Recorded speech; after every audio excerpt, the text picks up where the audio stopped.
This is Daily Blast Live. We're talking about what you're talking about. Real, honest, entertaining, live. DBL starts right now. 3, 2. Welcome to DBL. It's Tuesday, June 29th. I'm Lindsay, here for Tori. We miss you, Tori. I'm here with Al and Jeff today. What's up, guys? I don't miss you that much. I'm kidding. We totally miss you. We want to know, is the pandemic really over, and how serious is this new Delta variant? We've got Dr. Coley here live today to answer all those questions that we all want to know and more during this confusing time. So that's coming up later in the show, so please stay tuned. So many of us are wondering what caused that collapse in Miami at that building. So today, there's some new information about that. Rescue crews are working around the clock looking for survivors trapped in the debris. 11 people are confirmed dead, with more than 150 still missing. Check out these pictures that a contractor shared with the Miami Herald just 2 days before the collapse. They show a wet floor, cracked concrete, and corrosion that he says is not normal. This was in the parking garage under the tower. Meantime, a former maintenance worker is speaking out. He says the parking garage was regularly flooded with seawater, which you can see here, as rescue workers were searching through the rubble a few days ago. Residents of the building's sister tower are complaining about the cracks in the concrete, which appeared after the collapse. So what do you guys think about these new developments? How would you feel if you lived in one of these other towers, and would you feel safe? I got to be honest with you. I think my life really changed when I had kids, and you're about to see that. I know. You know? Don't even. It's a beautiful thing. It's a beautiful thing, and I think you get better as a person. Maybe, I don't know. I did. I can't speak for everybody, but I would move because of my children. If it was just me, do I want to move that bad? I don't think it's going to happen twice in the same area. Not to make light of this at all, because it's tragic and the story is still going to unfold. But when I have someone else to look out for, I'm a little more cautious. I mean, yeah, you know, I always think about it when I see like a video of somebody bungee jumping. I'm like, they don't have kids, you know, because, you know, when you're younger, you're like, live life on the edge. And it's like, when you have kids, you're like, I can't do that. But also, you know, in terms of feeling okay, I mean, I don't think it just is for this apartment complex. Like, people are talking about South Florida being underwater in 50 years. We're starting to see that now with sea levels rising. It looks like this infrastructure has been like sitting in water for quite some time to have that kind of pancake collapse. So I just wonder, how are we just hearing about this now? And my thought is that the people don't care about infrastructure, Lindsay. When everybody says they're interested in politics, they want to argue about something, but they don't care about Senate subcommittees. They don't care about boring things like infrastructure, and things like this get passed along.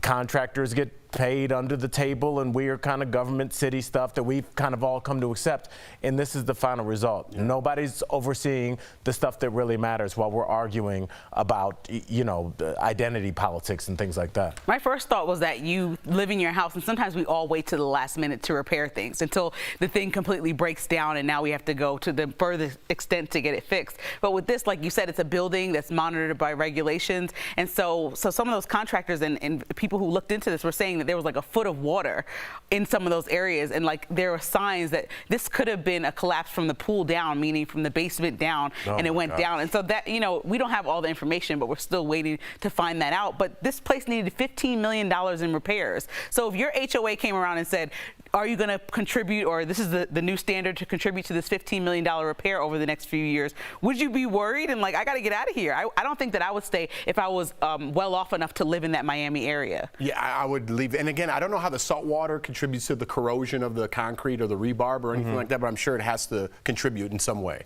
Right. Yeah. So, you know, it's a lot to think about when you're trying to think about moving, because moving also is this whole disaster of a process that we all hate. Well, there was an estimate of $25,000 per unit to make these repairs happen. And I mean, how many people would pull the trigger on that? I think a lot of people are like, well, there goes our vacation for the next 10 years. We're putting kids through college or grandkids through college, or getting ready for our post-retirement years. So I don't know if a lot of people would do that, and I just don't think that anybody wants to shoulder the cost of the things that aren't fun, Jeff. You want to put in a new pool on the roof, get some new residents, everybody's for that. Put up a new gate, more security, fancy golf carts, everybody's for that. But no one wants to do the infrastructure stuff because just like life, that's the boring part. But as we saw in that video, that's the part that counts the most. Yep. Well, I want to get your opinion on this next story. A lot of people are talking about Olympic track and field athlete Gwen Berry. Now, if you don't know, she won a bronze medal at the U.S. Olympic trials on Saturday for the hammer throw, but she turned her back on the American flag as the national anthem was being played in protest. She also put a shirt over her head that had the words activist athlete. Some are saying this is an embarrassment to America and she shouldn't be going to the Olympics to represent the U.S. if she's not willing to honor the flag and the anthem. But the White House is defending her in sorts. They're saying the press secretary had this to say yesterday. I haven't spoken to the president specifically about this, but I know he's incredibly proud to be an American and has great respect for the anthem and all that it represents, especially for our men and women serving in uniform all around the world. He would also say, of course, that part of that pride in our country means recognizing there are moments where we are, as a country, haven't lived up to our highest ideals, and it means respecting the right of people granted to them in the Constitution to peacefully protest.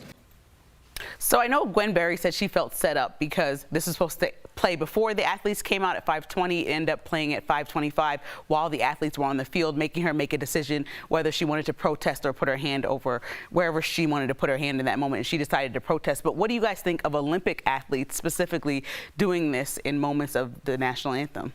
I don't know where you guys stand. I'm against it, and I'll tell you why. Because I'm lucky enough to travel around the world, and I've seen some bad things, and me and Dr. Kohli were actually talking about this, whose family is from India. I got to go experience life in India. I was in Cambodia, learned about the genocide in 1975. I saw people drinking where they lived out of the same water where they defecate, and they're happy about it, but is that the way you want to live? I've been in the fields of Laos where people's limbs are blown off because they still can't detect all those mines. I was in India in the slums where people invited me into their house when they had nothing and they were sleeping 7 people across one room, and that's how they live. But again, they were still happy. We have freedoms in America that people around the world don't have. Would you like to be in North Korea? Would you like to be in communist Russia? There's so many other options, and we live in a great country, and all we do is see the bad. And I know we have to grow as a country. I know we have to grow as a people. There's a lot wrong, but there's also a lot right that the rest of the world does not have. So to turn your back on a flag for a country that gave you these opportunities is disrespectful to me personally, but to each their own. Man, I appreciate your sentiment. I definitely get what you're saying. You know, I look at it, and you know what I always say, both can be true. Is this one of the best countries, and are we lucky to live here? I completely agree with that. You know, but I also think about, in the last year on this show, how many black people have we seen be murdered, like just on video, and that opposed to any other race of people, Asian, white, whatever. As a black person in this country, you are constantly told that you are less than. It is a message that is pumped into you over and over again, whether it's the Flint water crisis, whether it's what your neighborhood looks like, whether it's, you know, being referred to as other, your communities are urban war zones. And so I feel like when you're marginalized so much, I think it's difficult to have the same kind of pride that I think we all wish we could have. And although I completely agree with what you're saying, I also respect anybody that's willing to stand up for something that they believe in, knowing it's going to end up badly. This isn't going to wrap up like a movie. When Tommy Smith and John Carlos raised their black fist at the Olympics, that was the end of their career. Colin Kaepernick took a knee, that was the end of his career. So if you took a stand knowing that was going to cost you your spot on DBL, even if I agreed with it or whether I didn't, I'd be like, man, he meant that. So however you feel about it, and Lindsay, I want to get to you really Respect quickly. that, absolutely. Yeah, definitely. And I think protesting itself is American, right? Because in order for us to get the civil rights that we have and we've been afforded today, even after black people like my grandfather came home from war and didn't get the rights that they deserved, it's like we fought for them and we continue to fight. And I think that protesting peacefully, like Gwen was doing, is something that we're allowed to do and share. And even though it's the Olympics, it's the highest honor for sports, for many people, for America, it's not that she's not grateful that we have these opportunities. opportunities. It's just like we can do better. We can do a better job acknowledging. We can do a better job treating people of color better. And we can just move forward together and understand and acknowledge that we have a lot of work to do. And so she just didn't want to be set up in that moment where, because the national anthem even being added to a lot of these sports games became like a monetary thing where it benefited advertisers and things like that. And it was like recruiting people for the Army. And it really wasn't about patriotism. It was about doing all this other stuff. And so she's just like, I don't want to be a part of this hoopla. I want to be a part of the change. She did this before in 2019, and she was suspended for 12 months. So this is her character. They knew who they were having on this Olympic stage. And to set her up in that way, if what she's saying is true, to me is also equally as offensive as her turning her back. And Lindsay, can I say one thing? I want to say it to you, Jeff. I appreciate what you said, man, because in a day and age where it's easier for you to say, hey, I agree with whatever, we can't have this conversation without you having your perspective. And I think we can all listen and agree with a lot of what you're saying. Yeah. And when did we get to this point where, like, if I don't agree with everything that you said, you're dead to me? Right. Like, what the? I just didn't grow up like that. So it's just refreshing as a newly 44-year-old man today to just, like, be able to have these discussions with adults. It's your birthday? It's beautiful. Yes. I love this guy. We're talking about it next. Yeah. We're ending the segment and say happy birthday, Al. My bad. I flopped that not saying happy birthday to Al. Coming up on DBL, the story of a fierce judo competitor who inspires others to think differently about women in competitive sports. Her daughter talks to DBL about the legacy she left behind. And Dr. Coley is here with important information about this new Delta variant. Is it really time to start wearing masks again? No. Closed.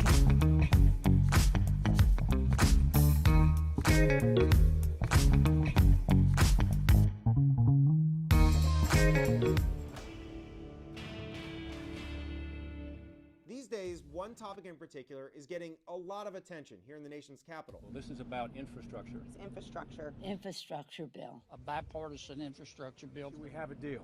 And on social media, some are wondering how this type of infrastructure money would be spent if the bill is approved. So let's verify who would decide which projects get funding and which do not if infrastructure money is approved. Our sources are Randall O'Toole from the Cato Institute and Addie Tomer from the Brookings Institution. And our experts say that the best way to think about this is as a series of pots where you put all this money. There could be a pot for bridges, there could be another pot for highways, and a third pot for rail, let's say. And with a big bill like this, there's just a lot of pots. Congress's transportation programs are like a Russian nesting doll, where you have pots, and inside those pots are even more pots. And then sometimes even within those pots, you get more pots. And for each one of these pots, there's a complex formula deciding how much cash each state gets. There's a lot of different formulas.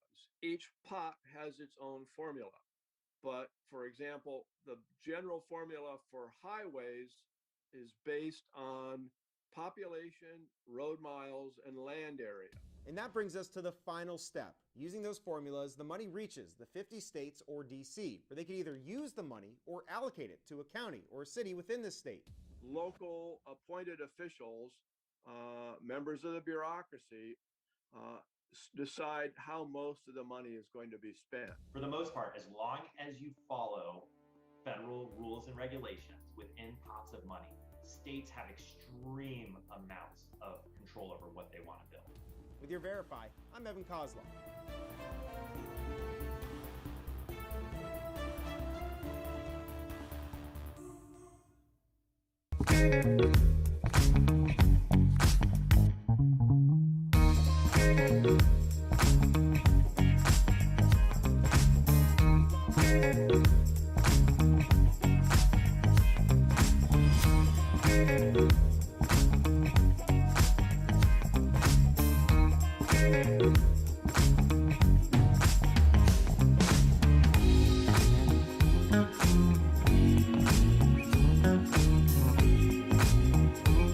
Welcome back to DBL. As much as we'd like the pandemic to be over, we're not completely out of the woods yet. That's why our medical expert joins us live to help make sense of it all. Dr. Coley, it's so good to see you in person. Good to see you guys. So I want to start by asking you, there's many people that feel the pandemic is over, but that's not the case. So can you tell us more about this new Delta variant, because it's scaring the crap out of me? Yeah, this is something we have to take seriously, you guys, because it is a new variant strain of the virus. It has over 20 mutations, some of which we don't even know what they do. But we do know that the behavior of this variant is that it's substantially more contagious. In fact, 60% more contagious and more likely to end you up in the hospital. Well, see, that kind of contributes to my confusion because I know that LA County is now asking vaccinated people to wear masks indoors. Shouldn't we be protected? Isn't that the whole vaccine point? Like, what's going on with that? It is a point, Al, but here's the two reasons. Number one, we don't know if the Johnson & Johnson vaccine is protective. So for those of us that got that, we actually don't have that data yet. We do know that the messenger RNA vaccines are protective, but as the number of variants in the community goes up, the risk of breakthrough infections goes up. So in Israel, greater than 50% of the Delta variant infections are in vaccinated people. Oh, wow. Really? All right, so there are politicians who want the CDC to reconsider wearing masks while traveling, but most airlines still require them. Is this a good idea? You know, I think it is. I know it's challenging to wear a mask for a long time on a plane when you're vaccinated, but 1 out of 3 Americans, remember, is not fully vaccinated. Our kids under 12, not fully vaccinated. And with the cases being now, with all these variants spreading and becoming dominant, it is really important to make sure we protect those unvaccinated people until these cases go back down. So are they working on a vaccine now to handle this Delta variant? Or do you just add on to the vaccine that you have? It's very confusing. Great question. So the messenger RNA vaccines, the Pfizer or the Moderna, they have up to 88% protection against the Delta variant if you get both doses. But it's only 33% if you only get one. So the key there is you have to get that vaccine in order to be protected. Now with the Johnson & Johnson vaccine, they are thinking they might create a booster that covers the variant because we don't yet know whether the original vaccine offers protection or not. Well, I was going to say, doesn't this feel like the beginning again where the UK is having heavy cases? We're kind of ignoring it a little bit here, not in the same way, but it could come back to haunt us in the same way that it did March of last year. We are exactly having this deja vu episode again. So the UK a month ago had 2% of their cases as the Delta variant, now greater than 90% of cases.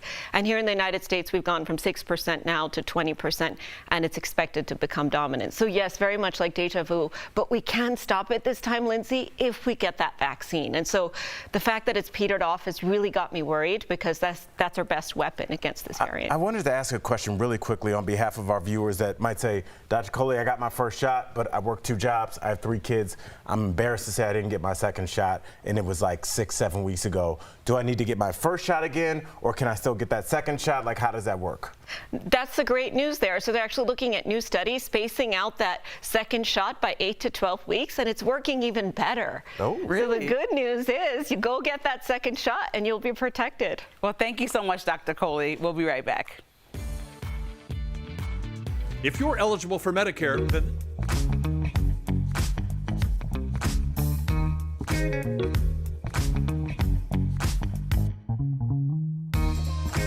Verify here with your Fast Fact. The U.S. Capitol is home to statues of prominent Americans, but Verify viewer Michael wants to know, are there statues dedicated to Confederate leaders?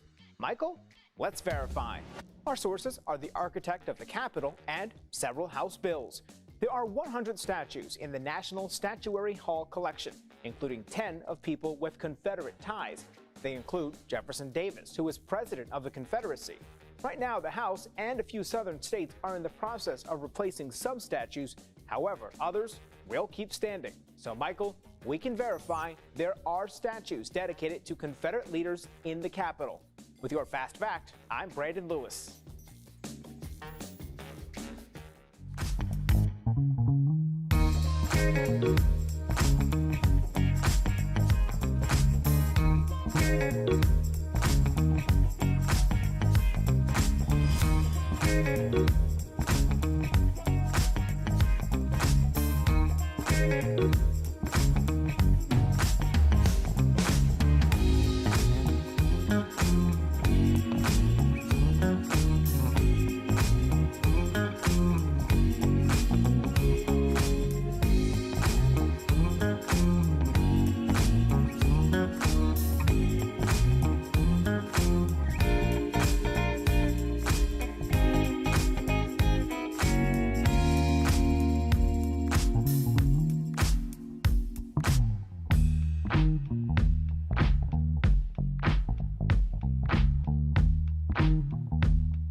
Welcome back to DBL. At this summer's Olympics, nearly 400 athletes will compete for gold in judo. And for the first time ever, half of them will be women.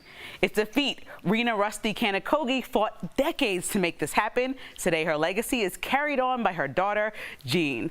That's today's Strong Woman story.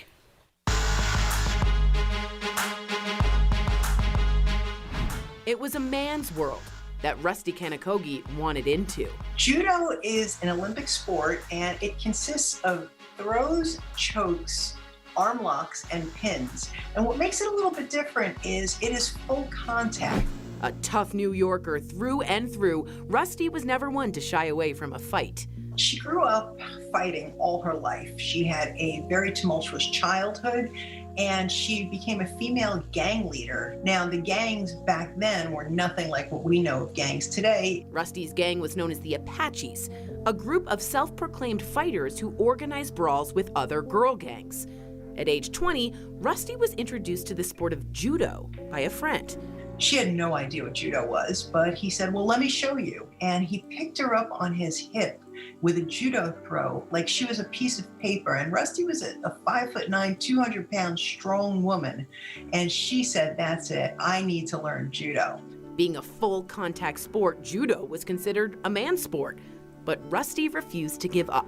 And what she did is she insisted on being in that class. So she would just keep showing up, and they kept on telling her, no, you're not allowed. Eventually, they allowed Rusty in, where she excelled as a student. Rusty learned self-control, and she turned away from her gang ties. In 1959, at a championship match, after a teammate got injured, Rusty went from bystander to competitor. The coach came over and said, listen, we need to put you in. We need 7 people, 7 bodies to compete, and you're number 7. So he said, look, don't pull any attention to yourself, just pull a draw. She went into a ladies' room. She took an ace bandage and she wrapped up her chest. Instinct quickly took over while on the mat, and Rusty won. Unfortunately, her gold medal was short-lived. The tournament director approached her and asked for a word. And then he just very accusatorily asked her, are you a girl? And she replied, well, I'm a woman. And he said, well, girls are not allowed to compete in this tournament. I'll need that medal back, or your team will have to forfeit their first place. Rusty gave back the medal, but the incident ignited a fire inside of her. For the next 3 decades, she fought for equality in judo. In 1988, her dream came true as women's judo became an Olympic sport. Rusty was the U.S. women's coach. She walked into that stadium during opening ceremonies. She just felt like she was glittering in gold because that was her gold medal. Rusty passed away in 2009, but her legacy has never wavered. Today, her daughter Jean continues to share her mom's story, hoping to inspire others. But her message is very simple and very clear, is know your purpose, understand what you want. And as Rusty used to say, in life, either you're the hammer or the nail. Be the hammer. The hammer is fluid. The hammer builds things. The nail stands there and just takes it on the head. Get up and fight and be the hammer. I love that. Be the hammer. To our DBL Nation, if you want to learn more about Rusty and her daughter Jean, you can buy their inspiring book, Get Up and Fight. It's for sale now on Amazon, or you can go right to their website. We'll be right back.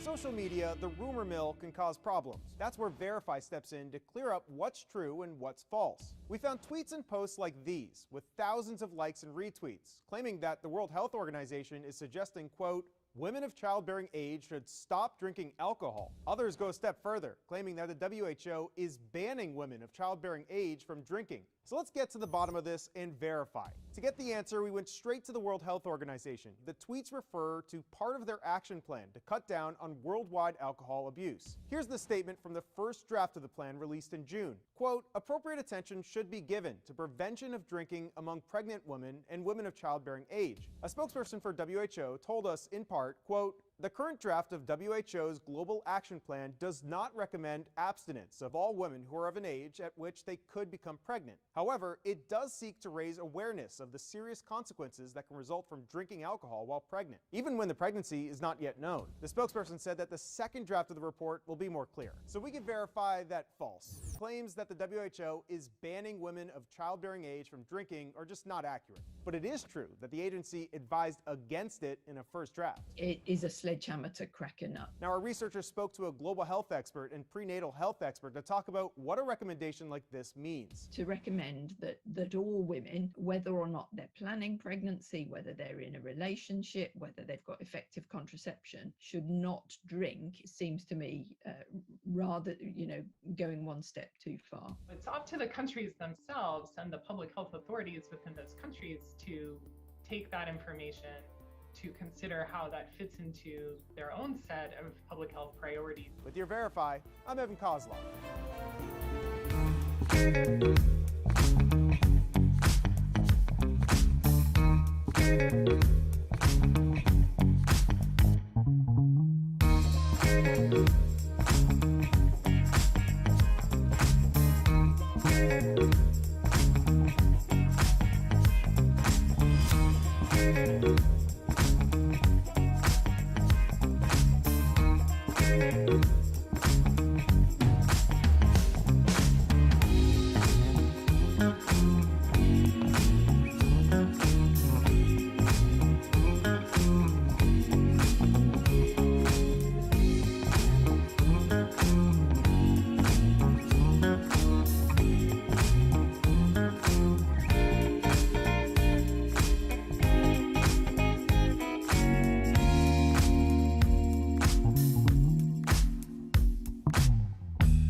Welcome back to DBL. Disasters can happen at any moment's notice. That's why it's so important to have the right insurance. We're chatting about it on today's Bang for Your Buck, presented by The Hartford.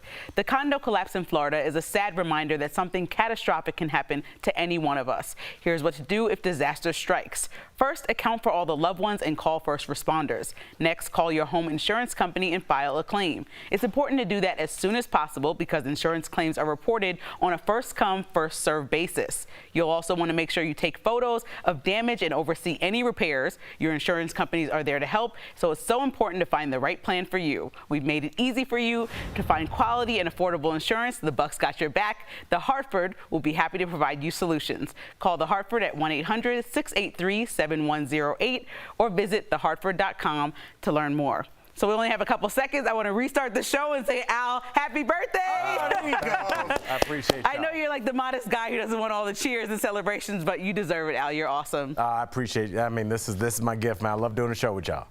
We love you, buddy. Thanks, man. All right, DBL's new every day, guys. We'll see you same time, same place tomorrow.